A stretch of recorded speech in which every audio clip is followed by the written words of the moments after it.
Cependant, après ma lecture du chapitre, j'étais pensif, comme si un élément m'avait échappé.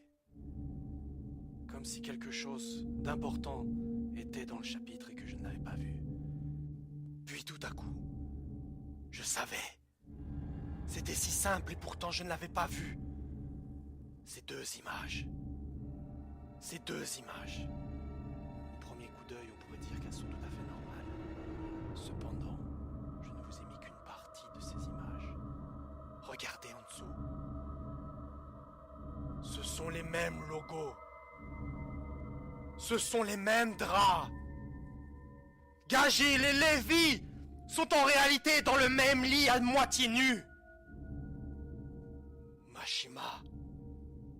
Mashima nous a trompés en coupant ces cases en deux et dans des pages différentes. Il a essayé de cacher la vérité, mais nous l'avons vu. À présent, le doute n'est plus permis. Que faisaient Lévi et Gagil dans le même lit à moitié nus? Et surtout, que faisaient-ils vraiment avant qu'on les voie se réveiller, soi-disant? À vous de trouver la réponse dans les commentaires.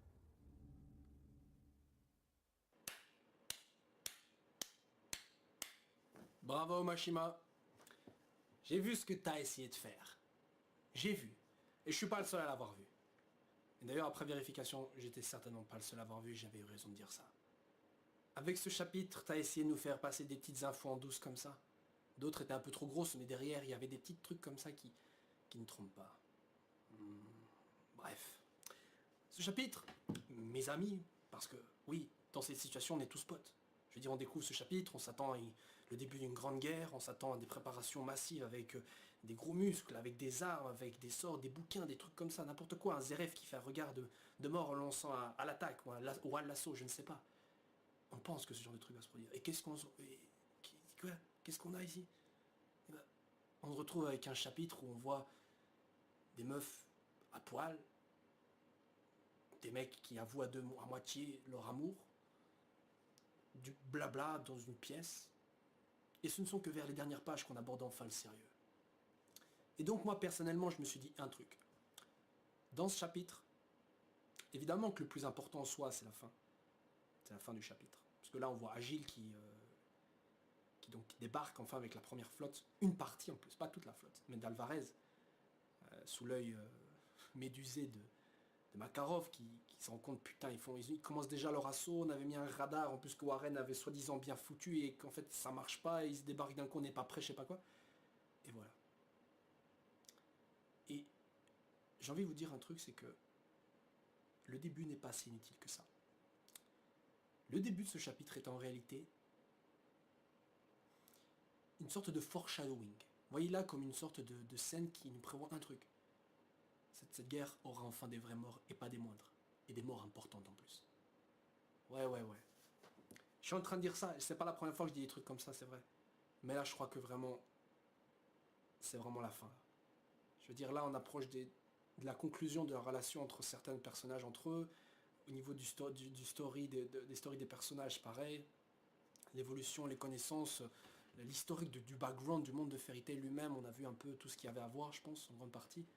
Les secrets ont quasiment été tous dévoilés, enfin on sait un peu tout ce qui s'est passé. Il reste encore quelques mystères qui sont les derniers, Aknologia, Zaref et Natsu, et End. Mais là, les gens, je pense qu'on arrive vraiment à une conclusion. Parce que vous voyez le chapitre, au début il nous présente par exemple Natsu et Lucy, qui discutent un peu, voilà, Lucy écrit toujours son journal. Et Natsu donc arrive comme à son habitude sans prévenir et tout, voilà, il rigole un peu, genre Lucy remercie un peu le maître au final à travers ce qu'elle écrit, parce qu'évidemment sans elle, sans la guilde, elle n'aurait jamais rencontré les autres. Mais le truc c'est que dans son journal, elle marque en anglais, c'était marqué nous ne nous serions jamais rencontrés si ce n'était pas à cause d'elle. Mais en fait le nous, je ne sais pas si ça englobait Lucy et Natsu ou Lucy et le reste de la guilde. Bien évidemment, si on se place d'un point de vue logique, on dirait elle et la guilde. Parce qu'il n'y a pas que. C'est pas juste Natsu et Lucy qui ont réussi à se rencontrer grâce à la guilde. Il y a beaucoup d'autres personnages. Mais d'un autre côté, quand tu vois Natsu qui rigole derrière et que c'est Natsu et Lucy, bien évidemment que certains penseraient évidemment que c'est peut-être ah ouais mais c'est Natsu et Lucy genre nous, genre on se serait jamais rencontrés nous deux seulement. Évidemment que non, c'est pas forcément ça. Mais Lucie arrive quand même à rougir parce qu'elle arrive à comprendre évidemment le délire qu'il y a là-dessous. Bon, évidemment vous allez peut-être dire que je vais très loin, mais en fait ce que je viens de dire là, c'est surtout certains avis que j'ai lus par-ci par-là après avoir lu le chapitre.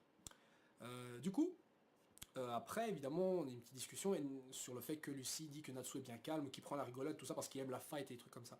Et Natsu arrive à pointer un truc très important dans Fairy Tail, une logique très importante dans Fairy Tail. Et je trouvais que c'était le genre de phrase qu'on n'a pas toujours, mais qui... J'ai l'impression limite que c'est l'auteur qui vraiment parle à travers Natsu. Il explique en gros que Natsu donc il explique donc à propos de lui-même, pardon, qu'en réalité il aime bien les concours de force, il aime bien montrer qu'il est fort, mais il ne cherche jamais à faire un combat à mort. Il cherche toujours à effectivement se bagarrer, à se battre, mais son but n'est pas de définitivement écraser, vaincre l'autre. Avant tout, c'était surtout prouver sa force. Donc en gros, c'est comme si tu faisais un bête bras de fer. C'est plus ou moins ça comme ça que lui le voit. Vous voyez? Il ne cherche jamais évidemment à tuer son adversaire. Et on voit cette logique-là quand il dit par exemple à Sting après l'avoir vaincu ou à Rogue, ouais, on devrait de nouveau se battre et des trucs comme ça. Vous voyez? C'est ce genre de mentalité-là. Vous allez me dire que je prête peut-être un peu trop attention à cette phrase-là, mais je trouvais qu'elle avait quand même son importance, parce que ça va que Natsu, au final, il aime peut-être se bagarrer et tout, mais il a une intention sympathique au final. C'est pas non plus un vrai chercheur de merde, même s'il fout la merde quand même. Mais c'est pas son but premier. Ça veut dire que là, pour la première fois, Natsu va devoir combattre pour sa survie, parce que là, on a des adversaires qui veulent vraiment annihiler le monde. Et même quand on se dit, il aime pas se battre à mort, mais il a été amené à se battre de nombreuses fois pour vaincre l'adversaire. Je veux dire, quand il a combattu Hades, il ne cherchait pas à le tuer, il a juste vaincu, il a juste donné une pêche, il n'a pas cherché à vraiment et définitivement le tuer. Pareil pour Gelal. Chaque fois, il donnait des coups de poing, il battait ses adversaires sans vraiment avoir l'intention de tuer. Et peut-être que justement, ce contraste nous est donné là pour nous apporter en quelque sorte une sorte de foreshadowing sur le futur changement que Natsu aura en se changeant en End. Et ouais, il va peut-être se changer en End, et là évidemment il aura une mentalité différente, genre il veut tout tuer, des trucs comme ça. Et là justement, Natsu, Lucy va se rappeler tout ce qui s'est passé, la discussion qu'elle a eue avec lui. Donc peut-être c'est ça que je vois comme une sorte de foreshadowing, c'est en gros nous montre là Natsu qui se dit comme quoi étant au final quelqu'un qui évidemment n'aime pas se battre, et n'aime pas se battre pour tuer, parce que bon c'est un peu clair, mais c'est pas sa volonté, c'est pas ça qu'il cherche, mais là il est amené à le faire, ils se battent plus uniquement pour l'amour, l'amitié ou des trucs comme ça, mais pour leur propre survie, comme il avait dit d'ailleurs à la fin d'un des précédents chapitres, il avait bien expliqué ça, et c'est encore maintenant on nous le ressort. Donc je pense que l'auteur essaie surtout de nous dire que l'arc qui va arriver ne sera pas donc sans perte. C'est ça que je veux dire. Parce que juste après, qu'est-ce qu'il nous montre? Il nous montre donc Julia et Gray discuter un peu sur un balcon, voilà. Et justement, Gray lui explique en gros qu'il remercie Julia de toujours avoir été là pour lui, et ainsi de suite. Et qu'en gros, après tous les événements qui vont se produire bientôt, après cette guerre, il lui donnera enfin sa réponse. Et là, Julia qui est médusée comprend pas. Qu'est-ce qu'il y a à comprendre là? C'est très simple. Gray va enfin dire ce qu'il lui éprouve en quelque sorte pour Julia. Maintenant, vous allez me dire des trucs assez simples comme Grave, vas-y, dis-lui que tu l'aimes. Mais vas-y, joue bien, embrassez-vous.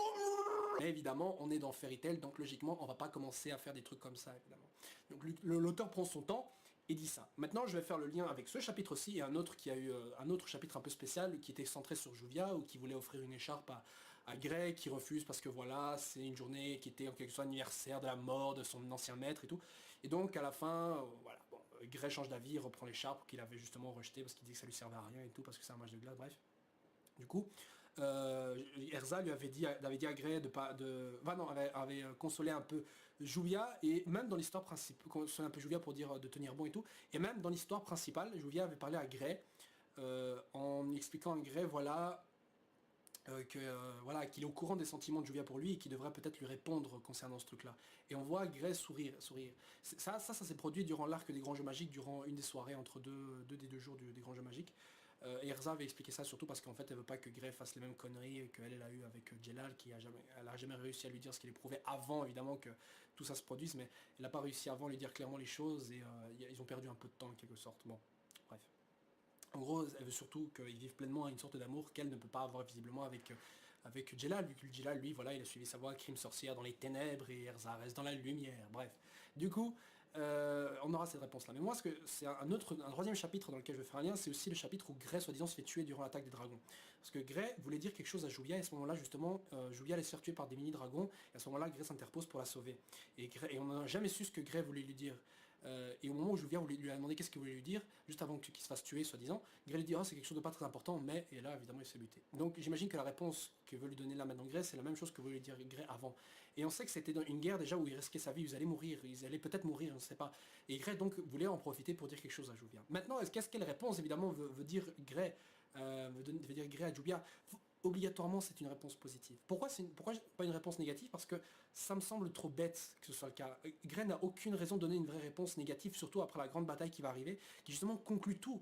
Et c'est pour ça que je pense que c'est une réponse positive, tout simplement parce que Grey va la donner après la guerre. Pourquoi? Parce qu'une fois la guerre terminée, la question Zeref, End, Arachnologa, normalement devrait être réglée. À ce moment-là, il n'y aurait plus que la paix. L'histoire de Grey concernant son père, sa famille, son ancien maître, tout a été en quelque sorte orchestré à un lien, en tout cas avec Zeref, son père, Tartaros, Ultia, la tour du paradis. Voilà. Donc tout ça sera réglé. Grey n'aura plus aucun démon derrière lui, aucun signe de problème, il pourra en quelque sorte envisager le vrai bonheur qu'il n'a jamais connu, puisque depuis son enfance, il est resté dans une sorte de carapace comme Erza l'avait pendant un long moment, où celui-ci ne se permettait pas de s'attacher à telle ou telle personne, éventuellement, parce que bon voilà, il s'attachait à certaines personnes, genre son maître, qui a causé sa mort, voilà, ou même, voilà, je sais pas moi, son père, quelque chose qui a même pas réussi à le sauver, et qui, voilà, même dû limite le buter. Enfin même c'est Julia qui l'a en quelque sorte tué, mais Grey n'a pas non plus, voilà, voilà, il a quand même combattu son père. Donc du coup, Grey refuse une sorte de bonheur actuellement, qu'il acceptera finalement de vivre après uniquement la guerre, parce qu'il ne veut pas en quelque sorte risquer de se brûler les ailes. C'est-à-dire que s'il avouait son amour maintenant par exemple à Julia, et que les deux sont heureux, imaginez qu'il y a la guerre et tout, qu'il se produise un truc, et voilà, en quelque sorte il veut s'éviter de souffrir inutilement. Ça correspond bien à la mentalité de Grey, c'est pas son genre de faire des trucs comme ça, mais là je pense qu'effectivement il est temps, et là comme il le dit à Julia, il donnera donc sa réponse après la guerre. Bon. Donc les deux ne peuvent connaître Kidnapping End. Mais là où ça m'énerve, c'est que je sens que l'auteur va nous faire une saloperie. Un des deux va crever. Ou limite on va nous faire croire qu'il crève. Je sais pas. Mais je le sens. Oh, ce serait trop beau, hein. Avouez que ce serait trop beau. Que après tout ça, Grey et Julia survivent et tout, voilà, ils se retrouvent et voilà. Ce serait trop beau. Maintenant, vous allez me dire peut-être que Grey va rien dire du tout à Julia, mais je pense pas, il le dit avec un tel sourire. C'est comme s'il se retenait justement de dire une bonne nouvelle. Ce serait trop bête. Je pense pas qu'on nous ferait un ultimate troll comme ça.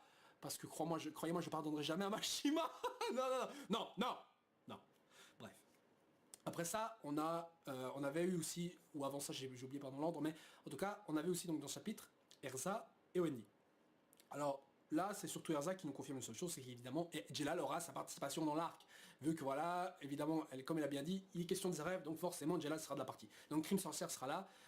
Évidemment, c'est intéressant de parler de Crime Sorcière, puisqu'évidemment, dedans, il y a Horation 16 qui était un peu à l'origine de la destruction de Kate Shelter, même s'il n'y avait qu'un seul gars réel qui était dans la guilde, et même s'il n'a même pas été tué au final, Horation 16 aurait pu causer la destruction de la guilde pour Wendy, de la guilde de Wendy. Et donc Wendy, voilà, enfin Carla, évidemment là encore en travers de la gorge, mais au final Wendy s'en fout un peu parce que voilà, c'est Fairy Tail, on pardonne tout et on passe à autre chose, voilà. Donc après, Erza évidemment fait des petits compliments sur Wendy, comme quoi voilà, elle a bien grandi depuis, que voilà, c'est devenu une puissante mage, enfin une très bonne mage qui maintenant fait la fierté de la guilde. Et Wendy en même temps explique à Erza que voilà, Erza dit que voilà, on va te protéger, voilà, c'est une guerre où on va se protéger, tout ça. Mais Wendy dit bien qu'en gros, cette fois-ci, c'est elle qui va protéger Erza et les autres, peu importe. En gros, que cette fois-ci, Wendy n'est plus une personne à protéger, mais qui est capable de protéger les autres. Alors, vous allez peut-être penser que c'est n'importe quoi, enfin, c'est un peu... Je veux dire, on s'en fout un peu, mais au final, c'est surtout un aveu de Wendy pour dire qu'en gros, qu'elle a évolué et que maintenant, elle peut se battre. Elle n'est plus quelqu'un qui est forcément qu'on doit défendre. Je veux dire, depuis Tartaros, elle a évolué, elle a un Dragon Force, elle a combattu à mort, elle a eu ses combats, et sait se défendre. C'est pas quelqu'un de faible qui pleurniche, comme je l'avais dit, comme avant. Vous voyez, quand elle a vu les milliards de faces qui restaient, enfin, les milliers de faces qui restaient après qu'elle a eu tout un mal de chien pour détruire un seul, elle a arrêté de pleurer, elle s'est dit qu'il n'était plus le temps de pleurer. On aura le temps de pleurer plus tard, mais là, c'est plus le moment. Là, on peut faire d'autres choses à la place de pleurer. Bon, bien sûr, elle a eu quelques petites larmes quand Grandine est parti dans le Valhalla, tout ça, je sais pas quoi. Mais évidemment, il faut se dire une seule chose, c'est que voilà, c'est sa mère, donc forcément, on va pas non plus rester insensible. Mais pour des trucs comme des coups durs et tout, c'est plus le moment de pleurer, la meuf, on peut donc compter sur elle. Bon, après, évidemment, on se retrouve avec un plan sur les fesses de Erza. Bon, voilà, évidemment, Mashima aime bien faire discuter les filles quand elles prennent des douches. Voilà, bon, bref, on va passer outre. Et après, donc on a une discussion entre Mavis donc, et Makarov. Bon, on voyait aussi Mavis, c'est vrai, j'ai oublié de le dire, Mavis allait à droite, par-ci à gauche, pour voir un peu comment les membres de la guilde se comportaient et tout ensemble. Et comme quoi elle dit qu'ils ont l'air plutôt sereins, on va dire.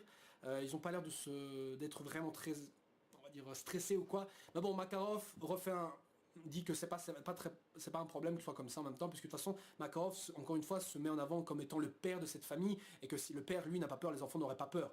Et donc du coup Makarov comme quoi explique voilà, je suis le père de la famille, je vais devoir défendre et blabla patati patata, le même discours qu'il a quasiment à chaque fois. Mais le problème c'est que encore une fois, Makarov est dépassé par ses élèves. Je veux dire, le mec il a peur de Agile, il ne pensait pas que les gars, Lucie et les autres par exemple, auraient pu stopper Agile ou quoi. Mais on voit bien que justement, ils ont quand même eu ils ont réussi quand même à se défendre vite fait contre Agile, donc c'est plus de la merde. Ils sous-estiment quand même encore les membres de Fairy Tail Makarov, de sa propre guilde. Ils pensent qu'il est encore le big boss, et je doute pas que Makarov est encore un très puissant mage, le mec il a encore le Ferrilo et tout le reste, mais ils sous-estiment donc encore beaucoup ces donc soi-disant enfants. Ces soi-disant enfants qui justement ne sont plus vraiment des petits enfants, mais ce sont maintenant des jeunes adultes, enfin en quelque sorte, s'ils avaient passé les 7 ans, enfin bref, mais en tout cas, ils ont grandi, ils ont mûri, ils sont passés à travers beaucoup de choses que certains enfants justement n'auront jamais à vivre de toute leur vie. Donc je pense que niveau maturité, Makarov voilà, devrait prendre un peu plus en considération sa famille et leur faire confiance justement. Bref, c'est pour ça que Makarov me déçoit un peu et j'aurais aimé le voir un peu plus en avant parce que carrément depuis vous vous rendez compte que depuis la bataille, même pas Tartaros, parce que là il a eu à faire des sous-fifres, c'était pas vraiment un défi, mais depuis le combat contre José de Phantom Lord, le mec, Makarov n'a jamais connu de vraie victoire. Il a perdu contre Purito, il s'est fait latter vite fait par Zancro en même temps, il a rien pu faire pour essayer vraiment de le vaincre, il a surtout pu le ralentir alors qu'il était déjà en train de combattre Natsu. Après Tartaros, comme j'ai dit, il s'est frotté aucun membre du Kukimon, il a dû combattre des sous-fifres de merde. Même contre les dragons, le mec au final n'a pas été si utile que ça. Je veux dire, voilà, Makarov n'a plus son heure depuis très longtemps et c'est dommage puisque c'est le maître de la guilde, mais on le met vraiment en arrière. Et au final, est-ce que c'est un problème? Oui et non, parce que voilà, au final on est en arrière pour mettre en avant d'autres persos que je kiffe évidemment un peu plus. Et je trouve ça dommage parce que justement c'est quand même le maître de la guilde, j'aurais aimé qu'on nous mette un peu en avant. C'est un peu le gars qui connaît plein de sorts, j'imagine, il peut se transformer en géant, faire le Ferrilo et peut-être même il aurait pu apprendre d'autres sorts, peut-être le Ferriglitter ou d'autres trucs, je sais pas, mais Viz c'est bien là, elle peut forcément lui apprendre d'autres sorts, enfin je sais pas, merde quoi, c'est pas parce que t'es mort que tu peux rien apprendre aux autres. Elle a réussi à filer le Ferriglitter à Kana, pourquoi est-ce qu'elle réussirait pas à apprendre des trucs, je sais pas, à quelqu'un d'autre, merde. Bon, du coup, je trouvais ça dommage de sa part. Bon, après, on a donc, comme je l'ai dit, ce petit dispositif donc, de Warren qui sert à détecter donc l'empire d'Alvarez, donc s'il s'approche ou pas, au final, ça va l'air de ne pas répondre, de ne pas marcher. Mais on voit que son système est un peu foireux, puisque justement d'un coup toute la flotte apparaît, enfin pas toute la flotte, puisque c'est une petite partie de ce que pourrait envoyer Alvarez selon Makarov, donc du coup quand je vois plein de vaisseaux là qui renferment certainement des centaines de mages, je me dis putain de merde, ils sont vraiment dans la chiasse. Donc bordel de rage, j'ai hâte de voir le prochain chapitre où justement on verra donc ce que va faire Agile, puisque c'est Agile qui mène justement cette attaque, lui-même qui voulait donc se suggérer comme menant l'attaque tout seul, puisqu'il avait dit que ah ouais mais c'est un continent où Godseren est le plus fort, mais putain moi tout seul ça suffirait, donc ça suffira, donc je pense que il va évidemment vient se rendre compte qu'il n'est pas contre de la merde. Fairy Tail, il n'y a pas que des mages tout faibles et qu'il y a aussi de grands et puissants combattants. Donc évidemment à l'arrivée de cette flotte, on voit la réaction de différents membres, de Gagil et Lévi, hein. Bon voilà, je vais plus trop en parler puisque j'ai déjà fait au début de cette vidéo. Mais voilà, je pense que ce chapitre nous donne un peu, si vous voulez, son petit lot de voilà, foreshadowing, ça nous prépare éventuellement à des morts, parce que voilà, encore une fois les personnages mettent en avant le fait que cet arc-ci sera pas tourpeau et que c'est plus un combat pour le fun ou quoi que ce soit, mais c'est vraiment un combat à mort. C'est là où des vies vont se jouer, et là où des vies se jouent, des vies se perdent. Et il n'y aura pas que chez les méchants que des vies vont se perdre. Donc, préparez-vous les gens, parce que si vous pensez que Fairy Tail ne pouvait plus faire de mort, bah croyez-moi là ils vont en foutre. Bon d'un côté c'est vrai que le dire qu'il n'y a jamais de mort dans Fairy Tail, c'est faux. Il y a eu des morts dans Fairy Tail. Peut-être pas les morts les plus importantes, mais il y a eu des morts. Dans One Piece, pareil, il y a beaucoup de morts, mais en général, c'est dans les flashbacks. Et personne ne vient nous casser les couilles, comme quoi, voilà, dans One Piece non plus, personne ne meurt. C'est vrai qu'il y a eu Ace, il y a eu Barbe Blanche dans un arc. Mais putain, avant, il y avait des centaines et des centaines de chapitres où il n'y avait pas de morts, et pourtant on ne gueulait pas dessus, alors que Fairy Tail, putain, ça avait eu moins de 200 chapitres, on gueulait dessus. Donc, voilà. Bon, je vais pas commencer à tourner sur ce débat-là. Peu importe. Du coup, le chapitre se termine là-dessus et on voit à la fin un foreshadowing sur le nom du prochain chapitre, comme quoi ce sera la team des dragons volants et la team des Ozkran, ou j'ai oublié le nom malheureusement parce que j'ai oublié le mot, mais c'était un mot, j'ai fait mes recherches évidemment, qui renvoie en fait un nom d'un oiseau, une sorte de faucon je crois, qui est une sorte de chasseur. Et du coup, le fait qu'on ait deux noms, la team des dragons volants et la team donc de ces chasseurs volants en quelque sorte, me fait penser une chose, c'est quoi évidemment, Mavis va élaborer une stratégie qui en même temps servira à accomplir un objectif et les autres vont servir à détruire les vaisseaux flottants. Bon évidemment le nom dragon volant, clairement évidemment c'est pour parler des Dragon Slayer avec leur chat, leur Ekshid. Et l'autre nom qui est en rapport avec le chasseur, voilà, ce faucon, c'est peut-être justement des mages qui sont capables de tracer et de chasser. Donc une team intelligente, donc peut-être du Lévi là-dedans, peut-être aussi du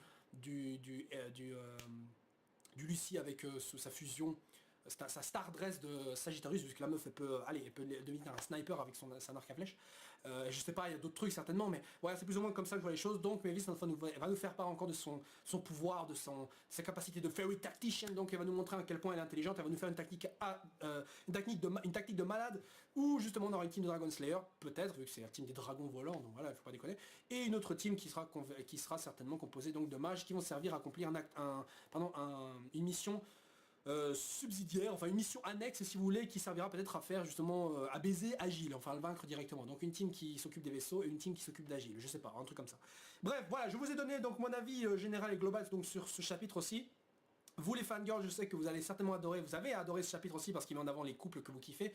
Moi je suis pas un fan de tout ce qui est couple, tout ça dans les shonen au final, parce que bon, c'est vrai que c'est un peu utile parfois pour explorer la mentalité d'un personnage, mais ça fait pas tellement progresser l'histoire, c'est l'excuse surtout pour faire des petites scènes, voilà.